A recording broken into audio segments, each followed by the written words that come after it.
मेरे संत जन, मेरे गुरुजन हाथ जोड़कर निवेदन करते हैं सभी सनातनियों से कि अपने धर्म को पढ़ो, अपने ग्रंथों को पढ़ा करो, वेद शास्त्रों को पढ़ा करो।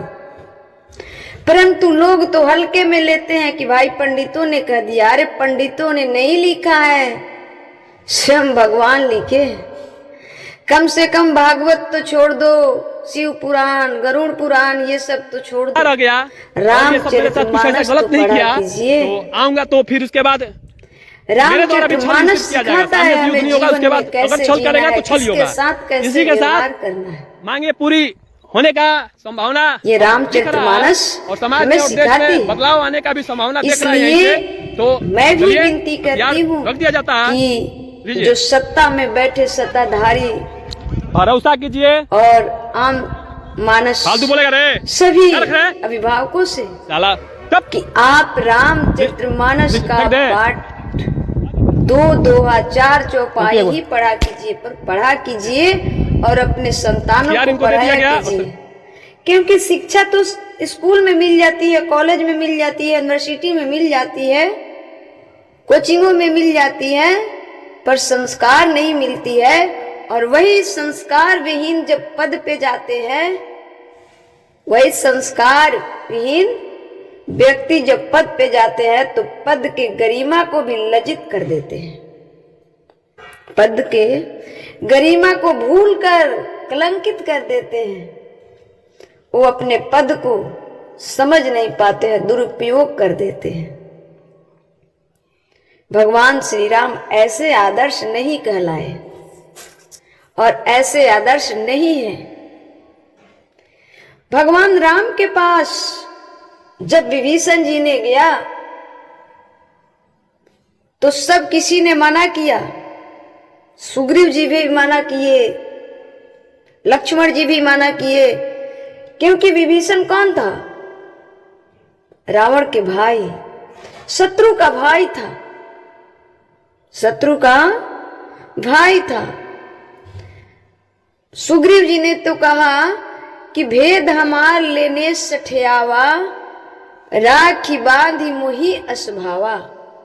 भेद हमार लेन सठियावा, राखी बांधी मुही असभावा। हे प्रभु, ये रावण का हमारे शत्रु का भाई है, भेद लेने आया है, इसे बंदी बना लिया जाए, तुरंत बंदी बना लिया जाए। प्रभु श्री राम बोले कि ये कोई बात नहीं हुआ। लेकिन हमारे प्रभु श्री राम क्या कहते हैं कि शरणागत कहूं जे तजही नीच अनहित अनुमानी।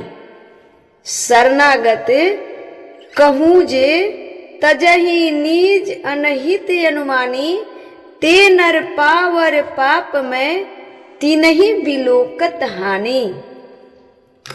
प्रभु श्री राम कहते हैं कि शरण में आए हुए व्यक्ति चाहे वो कितना भी पापी क्यों ना हो, वो हमारे शत्रु का भाई तो भाई है, शत्रु ही क्यों ना हो, यदि शरण में आ गया तो मैं उसे माफ कर देता हूं। मैं उसे अतिथि मानकर मैं उसका आदर करूंगा। प्रभु श्री राम जी विभीषण जी को गले से लगा लिए। काश ये सत्ताधारी लोग, ये पद में बैठे हुए ये जनमानस के नौकर कुत्ते जैसे लोगों ने ये पढ़ा होता, उनके माताएं पिताएं ने ये बात सिखाई होती, तो आज जो बिहार में नहीं पूरे देश में चर्चा का विषय बना हुआ है, चर्चा का विषय बना हुआ है, इतनी बड़ी चूक नहीं होती, इतनी बड़ी चूक नहीं होती। हम लोगों ने तो भगत सिंह का नाम सुना था, हम लोगों ने तो भगत सिंह का नाम सुना था, लेकिन आज भरत तिवारी को देखकर लगा कि भगत सिंह आज भी जिंदा है। और शहीद भरत तिवारी सच में भगत सिंह है और जिंदा है, वो सबके दिलों में जिंदा है।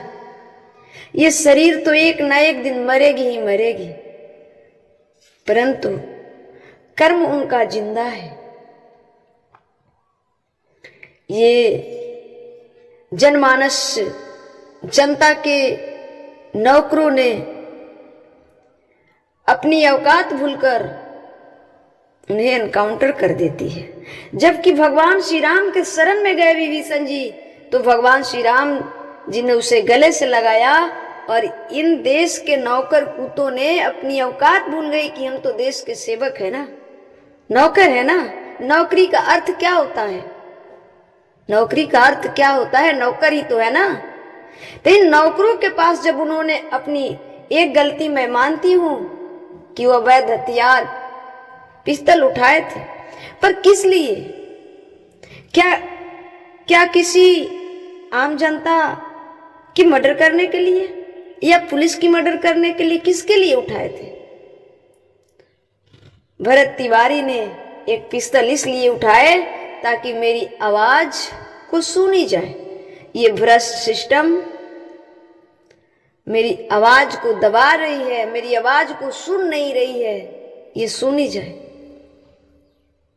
जिस दिन भरत तिवारी का एनकाउंटर हुआ है उस दिन लाइव आकर उसने भरत तिवारी के लाइव में अंत में सुनिए, उन्होंने कहा कि मैं हथियार तो फेंक देता हूं क्योंकि मेरे हथियार उठाने का एक ही मकसद है कि जनता की मांग पूरी की जाए, जनता की मांग पूरी की जाए। और नेता लोग जो वादा करते हैं वो वादा पूरा करे, वरना वादा ना करे। नहीं तो वोट के समय आते हैं बड़े बड़े वादा करते हैं। और उसने कहा कि मैं यदि हथियार फेंक देता हूं तो मेरे साथ छल तो नहीं कीजिएगा ना। पुलिस वालों ने, वो कुत्ता पुलिस वालों ने कहा कि नहीं, तुम सरेंडर कर दो, तुम्हारी मांगे पूरी की जाएगी। उन्होंने कहा कि जब हम तो हथियार किसी को मारने के लिए उठाया नहीं, हमने सिस्टम को बताने, क्रांतिकारी लाने के लिए उठाया है। ये थोड़ी सी गलती है, पर थोड़ी सी है, आत्मरक्षा के लिए उठाया है। जब हथियार उसने फेंक दिया, सब उसने कहा कि मेरे साथ छल तो नहीं किया जाएगा। पुलिस वालों ने कहा, उन कुत्तों और नौकरों पुलिस वालों ने कहा कि नहीं। और फिर जब वो पिस्तौल फेंक दिए, एक पुलिस वाले दौड़ के आकर उठाते हैं। उस वीडियो में साफ साफ दिखता है, आप लोग जाकर देख सकते हैं। उसके बाद उस भरत तिवारी को 3 गोली जनमानस के सामने, सारी जनता के सामने, और 2 गोली जीप में बिठाकर उनके निजी अंग में ठोक दी जाती है। क्यों? क्योंकि ये लड़का फिर निकलेगा, क्योंकि इस लड़के पर कोई ऐसा केस ही नहीं है। माना कि वो हथियार लहराया है, 2 साल 4 साल रहता जेल में, फिर वापस आता, क्योंकि उस पर तो कोई केस है नहीं। अपहरण का मुकदमा तो है नहीं, मर्डर का है नहीं,